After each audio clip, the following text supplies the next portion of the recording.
Good afternoon, morning, and welcome to Turbo Tortoise Tech. If you're new here, I'm Reese of the 4-piece running to Wookie Triple XL, and we're looking at all things streaming today. I'm going to be giving you an idea to the components and stuff that you're going to need. Some of these are non-negotiable. You just can't move a 5-ton load with a 3-ton truck. It's just not going to work. You are going to break down in the middle of your stream, and then nobody's going to like that, not the streamer or the person watching on the other end. So just bearing in mind that a lot of these things that I'm going to suggest you, they're not really flexible. I will let you know where stuff is flexible, where you can change it, but there are some required components to just smooth out that process, and actually it'll end up saving you money in the long run. So without further ado, let's crack straight into it. Starting off with the upgrade kit, I'm going to suggest something a bit more mid-range to you, just for the simple purpose of longevity. This motherboard, RAM, and the supporting components along with that are going to last quite a long. The power supply, the case, I would say, and your storage are really not going to need to be changed for quite a long time, which is just going to save you money because you don't have to go and sell and upgrade and faff with any of that. The only thing from this upgrade kit that you would be looking at upgrading sometime into the future will be the processor, but because of the way AMD is currently rolling out their upgrades, the new AM5 processors are going to slot straight into this motherboard. So with that being in mind, we get a much better motherboard in the B650S Wi-Fi. This has an incredibly beefy power phasing setup, and that's going to allow you to run any of the processors at maximum performance. It's also got 4 memory DIMM slots, so you're going to be able to upgrade that RAM in the future. Although 32 gig is really a sweet spot right now for gaming and streaming simultaneously. So we've included that. It's 1,100 Rand extra over the base price, and it's going to set you back 10K for this base platform. But like I said, the motherboard really should be with you for at least 5 years. The RAM setup as well should be with you for at least that sort of amount of time. Secondly, and honestly the most important component, is the graphics card. You have to use an RTX GPU right now if you want to put up a good screen, for several reasons. One is that you can stream through the GPU pretty much lossless in performance. Let's say your game is running at 120 frames per second. You can click go live, and with this graphics card, it's only going to drop to like say 110, 115. So it's going to give you a very small performance knock. The only two ways to output a stream is either through a graphics encoding engine or through a CPU. And if you do it through a CPU, it always chows the CPU. There's just never an instance with any processor where it doesn't give significant performance dips. I'm talking like 30-40%.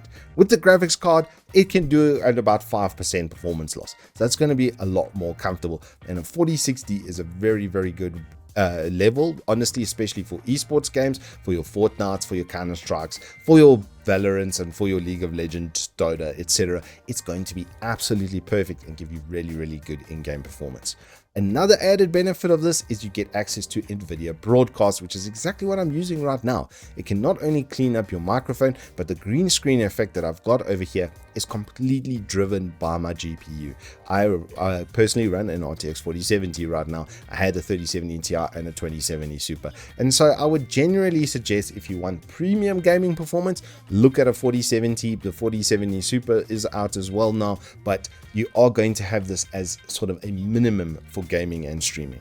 Then another long-term component that you really shouldn't cut a corner on is the power supply. It is going to have built-in surge protection as well when you do buy a better power supply, and we know with our grid and stuff what it is. It's not great. You can get a surge plug, which will just help that even further, but you are going to need good power provision, especially if you're going to get a better and beefier graphics card. Then the graphics card really does chow a lot of wattage. You're talking up to like 300 watts can be taken out by a graphics card quite easily these days. So with that in mind, you are going to need, I'd say, 750 80 plus bronze. This is like the best level in general to buy at, and these generally come with 3 or in this instance 5-year warranties. So like I said, this is part of that base kit, like the motherboard, that is going to see you much further into the future. For storage, it's more of the same, and it's just based on kind of what's available. Look for a good 1 TB NVMe that's going to be about 1,200 Rand for a 1 TB. This being a Gen 4, which is the latest and the fastest, which is kind of nice to have.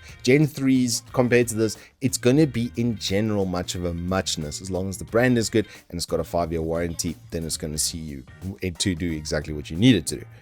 Now for the case, you have a couple of options. In general, I like to suggest Deepcool because the value is extremely good. This would be the most entry-level case because these components are going to be driven to 100% of their usage, especially your graphics card. You are going to need some airflow to take care of that and to help you out with that.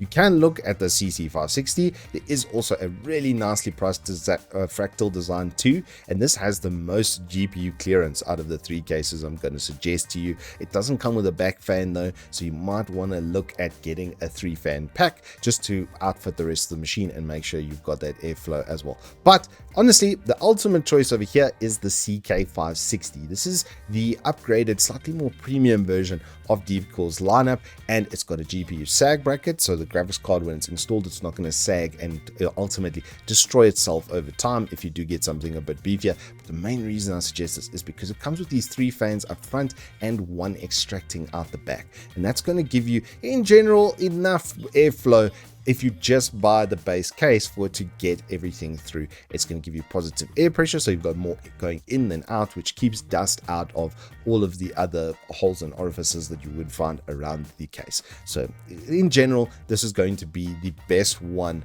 for you to go for, and that brings us to our final cart, which is going to be about 21,000 Rand. That's what you're going to look at for a, I would say, a base level good streaming performance. This isn't, you can, like I say, swap out the upgrade kit. You can go for the 5600 if you want to. You can get a much more entry level CPU setup. As long as it's really a 6-core 12-thread and it's got 32 gigs of RAM, it's going to be able to do the job just fine. But this base platform, by spending that extra couple grand, you're looking at about 2 to 3K worth extra over something like that. It is going to give you a much better longevity into the future. It's going to just last you significantly longer than if you buy the very entry level setup. If you buy a very entry level motherboard, processor and RAM, you're going to be upgrading in 2 to 3 years, whereas this will get you twice the length of time. So over time, it's going to be a lot more cost effective. Like I said, the 4060 is there, kind of non-negotiable on that. And these other 3 components, I really wouldn't suggest you skimp there, because if you do, like I say, you're just going to be coming back in 2 to 3 years and swapping again. One of the other major considerations you have to make is the audio that you output to the stream. If your microphone sucks and it's terrible to listen to, nobody's going to stick around, especially with hissing and very sharp plosives and such. It's not going to be very, very nice for the viewer in their experience, and so they're probably not going to end up watching the stream. So what I would suggest to that end, this is kind of a 2-for-1 special. It's the MH650 headset. It has an incredibly good mic for a headset, one of the best you can get. You can buy standalone microphones. There are a lot available on the Evetech store, and we have a lot of reviews on those, and they are going to drive a price much higher than this. So for a very good budget setup, this is what I would suggest. It is wired, which is why the microphone is good. If you get a wireless headset, you're almost guaranteed to have a bad microphone. They are not built for having good microphones. A lot of streamers will have a standalone microphone. If you want standalone microphone, look at a Elgato Wave 1. They are generally the easiest to work with and have exceptional performance for their price point. They come with a whole bunch of audio processing stuff as well in the Elgato Wave software. So they are generally, I would say, the best bang for buck in that kind of category. But if you don't have that kind of money and you just want to get a basic stream setup going that doesn't suck to listen back to, this microphone is exceptional for what it costs. Now, another major consideration is the monitor. Depending on the games you're going to be streaming, this can honestly make or break the streamer themselves. These are more entry level. The 2 Cooler Masters that I'm going to suggest to you, they're 100 Hz VA panels. This is a normal 1080p 100 Hz, which is going to give better input delay reduction, so it's going to make the gameplay for the streamer a lot more fluid, and it really is something that you need to consider if they're going to be playing more casual games like Pal World, or you know, what I forget now, what's the sailing one, but like more entry level, like an open world environment games, or even GTA RP or something like that, then they aren't going to be playing for a more competitive standpoint. In which case, for the entry level 4060, I would say grab one of these. But if you're going to get something a bit beefier, like a 4070 or 4070 Ti, then you might want to look at this guy, because a 2K res is going to feel really nice. It's going to give really sharp image production and actually help the gamer then see better into their environments. But if you want something more along the lines of competitive gaming for like Counter-Strike and Valorant and those sorts of high intensity FPS games, then you're going to want to get something IPS. And to that end, there's the MSI 24. It's now 170 Hertz, 1 millisecond response time with that IPS panel. The IPS technology is a lot more fluid and the pixel response times are a lot sharper. So the actual image doesn't smear when you turn and such compared to VA. VA has very good contrast ratios and it is a lot cheaper to produce, which is why you can get so much more specification. But the IPS technology itself is more for competitive esports gaming, and so to that end, at 170 Hertz refresh rate compared to 100, you can see it's going to double that gain of input delay reduction as well. The last little thing you're gonna need is a webcam, and honestly, a lot of people are a lot more forgiving with poorer visual quality from webcams than they are from having a bad microphone, because that can just be irritating to your ear. A lot of the time as well, you are going to be in a lower third or in a little corner, as I am over here, and that's basically what you're going to see. Maybe a little bit bigger. I make myself a bit smaller so you can see more on the screen with what I'm trying to show you, but it's going to be quite small in the bottom left hand side of the screen for 90% of the scenes and stuff you have. You might have a bigger scene, as I do, where I start this, where I'm all full screen, and I have a very, very high end webcam. It costs like 4,000 Rand. So don't think you're going to get that from an 800 Rand webcam. But what you get from this 800 Rand webcam is going to actually save you a little bit of money as well, because you might have noticed that this little sucker has a ring light on it. So if you don't have a huge light that costs 3,000 Rand's worth of lighting plus a 4,000 Rand webcam, then you're going to want to do that cheaply and cheerfully, especially if you're starting up. Then this is the way to do it. 800 bucks, this thing's incredible for what you get.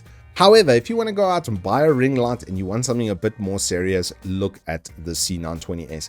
This has been around in different forms for probably about 10 years because it's got an exceptionally good sensor, a pretty good lens, decent adjustability, but overall the image quality that you'll derive from this compared to what I showed you before is going to be significantly better, especially if you team it up with a good cheap ring light.